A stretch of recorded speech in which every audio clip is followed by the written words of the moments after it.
to talk about one of the most brutal and relentless beatdowns in all of anime that nobody really talks about, and they give this character a pass for the sole reason that he's kind of cool. That beatdown is the one that Akaza gave the Glaze Hashira, the Flame Hashira Rengoku. The main reason I think a lot of people give Rengoku a pass is because by the end of this movie, you probably were running back to your ex crying about how you missed them. But me, on the other hand, I was rolling up and smoking up on that Rengoku pack, talking to Akaza like, yo, bro, did you really have to put your forearm in his guts like that? I respect it though. I digress though. Let's break down and talk about what I like to call the beating heard around the world, Rengoku versus Akaza. Now, the way the author of Demon Slayer did Rengoku was so dirty. The first half of this movie, he's absolutely cooking, and we're thinking, oh yeah, the Hashira are really them. He had Inosuke, Tanjiro, and Zenitsu all glazing him crazy, talking about, oh yeah, you're such a great Hashira. We're so glad to have you as our teacher, man. I'm not gonna lie, I was ready to start glazing too though, because about halfway through this movie, I would have probably walked out and told you Rengoku could solo Muzan. I would have been talking all types of crazy. So, like I said, I'm ready to walk out the movie theater talking crazy. They beat the main villain. This movie's over. Let's say goodbye. We saved the day and everybody made it out alive in typical shonen fashion. Let's go ahead and raise our hands, clap it up, and go home. Now is where I become a straight op and switch up though, like I'm Zuko from Avatar: The Last Airbender. Because why did they feel the need to make Akaza's entrance go this hard? No cap, this needs to go in top 10. All right, top 10 is bugging. Top 25 most shocking moments in all of anime. Like, at this time, all we know is another demon just pulled up. We don't know how strong they are, and to be real, we don't even know if this demon's hands are certified. We just know the movie's not over yet. Then boom, just like that, they flash the upper rank 3 on the screen. And yeah, the movie really just starts right here. And I'm not gonna lie, in my head, I'm thinking, now this is what I'm here for. Bring me all the smoke. This is what I paid my $12.99 for. Just think, we finished the entirety of the first season of Demon Slayer and we saw none of the Hashira's hands.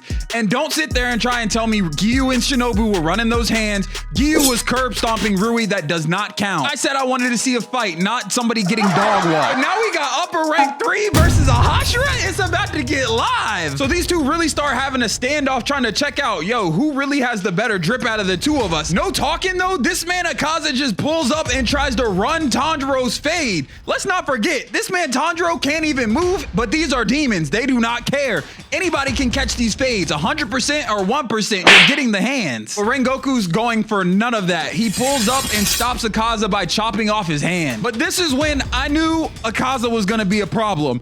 Man's just had his entire hand cut off and grew it back instantly. He wasn't even phased that he just got his hand cut off. Man's regeneration was crazy. Man even started licking his own blood.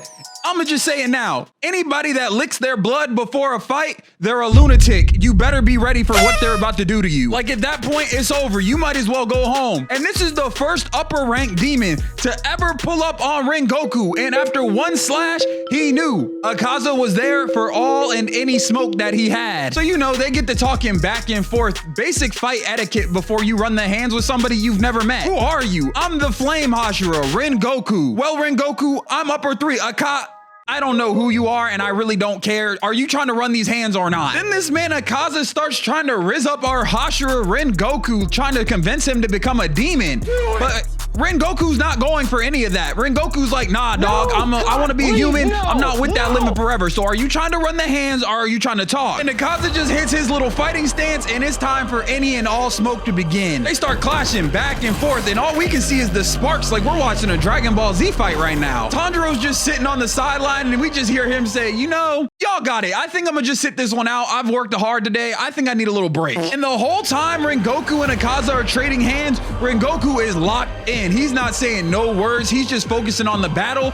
Meanwhile, Akaza's over here having casual conversations with Rengoku about why he should be a demon and why he's not strong enough to beat him. You know, I've bodied a lot of Hashira in my day, but I've never bodied a Flame Hashira. You'll be the first, Mr. Rengoku. All that talking though, and Akaza got caught slipping and Rengoku manages to once again cut off his entire arm. Did that phase Akaza though? Nope. This man regrew his arm like he was Cell from Dragon Ball Z and instantly goes back to throwing hands like it never happened. He then jumps up and starts just boxing the air. Rengoku is like, what is bro doing all the way over there until right in the ribs. Oh nah, bro throwing air punches, GG's. Mr. Rengoku said goodbye. Rengoku's like, yeah, you know, I can't really fight like this, so let me go ahead and get in close, because if I want to win this, I gotta chop off his dome. I can't be eating air punches all day long. So he just rushes Akaza and they start trading blows. And realistically, I see why people say Demon Slayer gets carried by the animation.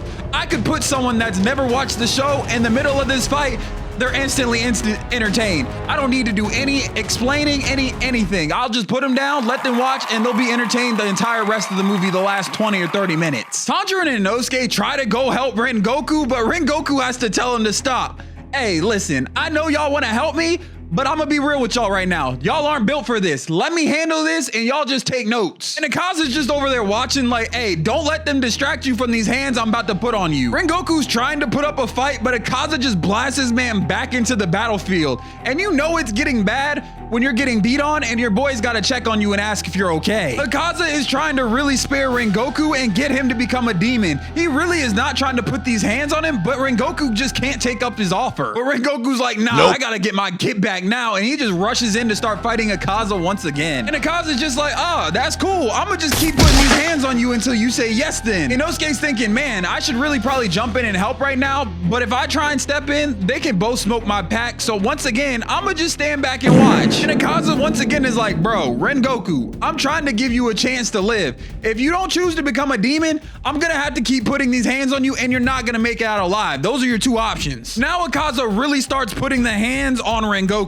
Punch to the face, I missed, but I still cut your face. Boom, punch to the ribs and follow through and break the ribs. Punch the sword, boom, follow through, punch the face. Rengoku's eye got closed up, but he still came out swinging. But even after all his fighting, Akaza still has taken 0 damage in the entirety of this entire battle. Meanwhile, Rengoku is beaten to a pulp, and Inosuke and Tanjiro sadly know this is about to be the end for this man. Akaza really started giving him a full-on diagnosis like this man was in nursing school. Yeah, so you got about 5 broken ribs, you're gonna need an eye patch, and you have severe internal bleeding for the rest of your life. Do you sure you want to keep doing this? Like, dang, we get it, you're putting the hands on him, but did you really need to tell him that in the middle of a fight? But Rengoku lets out his inner Super Saiyan and starts charging up for his final and most powerful attack. And I'm not gonna lie, for some weird reason, Akaza loves it. This man would have acted like you just checked something off his bucket list to use somebody's final attack against him. And for Rengoku's final attack, he prepares his 9th form, Rengoku.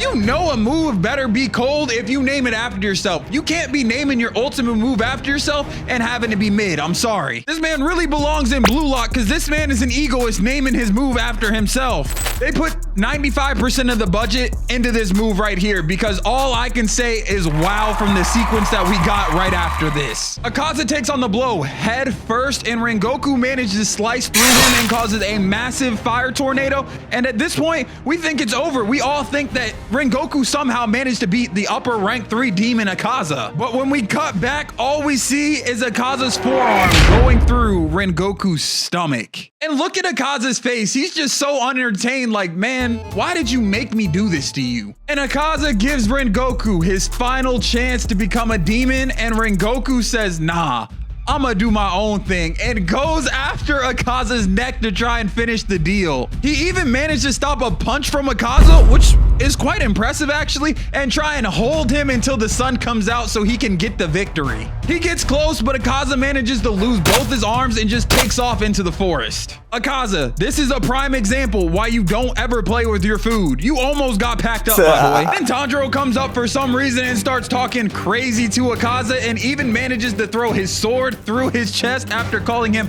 a coward and saying Rengoku won the fight. Tanjiro, I'm gonna be real with you. I don't know if you saw Rengoku, but that man is not making it out of here. He definitely took the L on this one. And once his sword goes through Akaza, I'm gonna be real. If I'm Akaza, I don't care about that sun.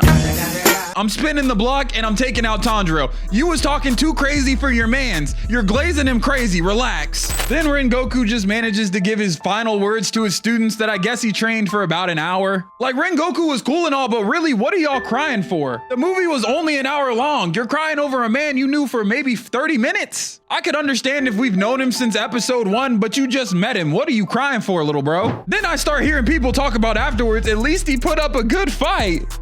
Good fight?